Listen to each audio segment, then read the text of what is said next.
गुरु गोविंद सिंह जी के नाम में ही गोविंद था, जो भगवान श्री कृष्ण के नाम पर रखा गया था। अपने नाम को सार्थक करते हुए जीवन भर ये सत्य की खातिर लड़ते रहे। इनके पिता श्री गुरु तेग बहादुर ने हंसते हंसते अपनी शहादत दे दी थी, क्योंकि उस दौर में पंडितों पर हो रहे अत्याचार और जबरन इस्लामी धर्मांतरण के विरुद्ध उन्होंने न सिर्फ आवाज बुलंद की थी, बल्कि पंडितों पर हो रहे जुल्मों से उन्हें मुक्ति भी दिलाई थी। जिस समय गुरु तेग बहादुर शहीद हुए, उस समय गुरु गोविंद सिंह जी महज 15 बरस के थे।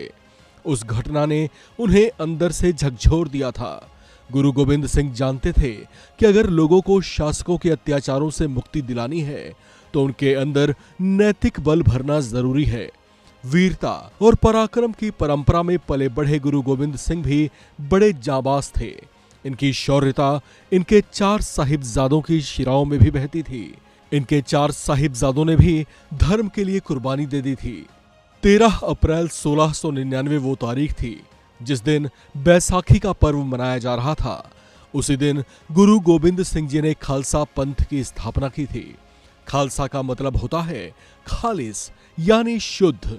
इस दिन उन्होंने एक बड़ी जनसभा की थी और धर्म की खातिर शीश अर्पण करने के लिए ललकारा था। उस जनसभा में से उनकी कॉल पर 5 लोग निकलकर बाहर आए।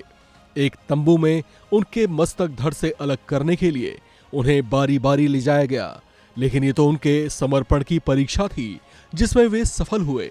दशमेश पिता गुरु गोविंद सिंह जी उन्हें प्यार से पंज प्यारे कहकर पुकारा और फिर ये नाम उनकी पहचान बन गया।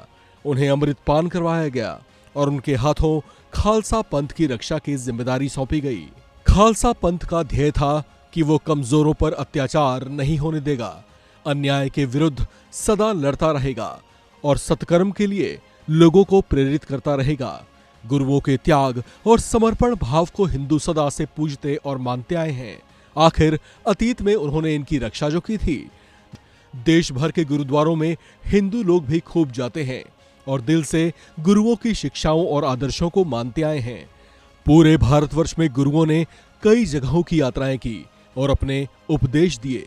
इस देश की मिट्टी में गुरुओं की चरण धूलि मिली हुई है।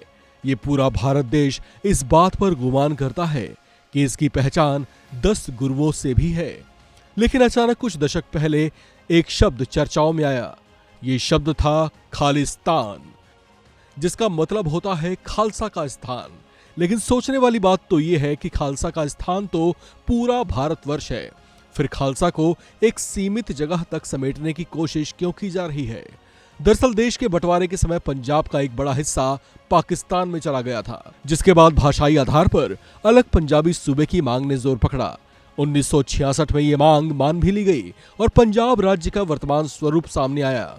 उसी समय खालिस्तान के तौर पर स्वायत्त राज्य की मांग भी उठने लगी, जिसे तत्कालीन प्रधानमंत्री इंदिरा गांधी ने खारिज कर दिया था। उन्होंने कहा था कि ये कोई ऑटोनॉमी की मांग नहीं है, बल्कि इसकी आड़ में अलग देश की संरचना की कोशिश है।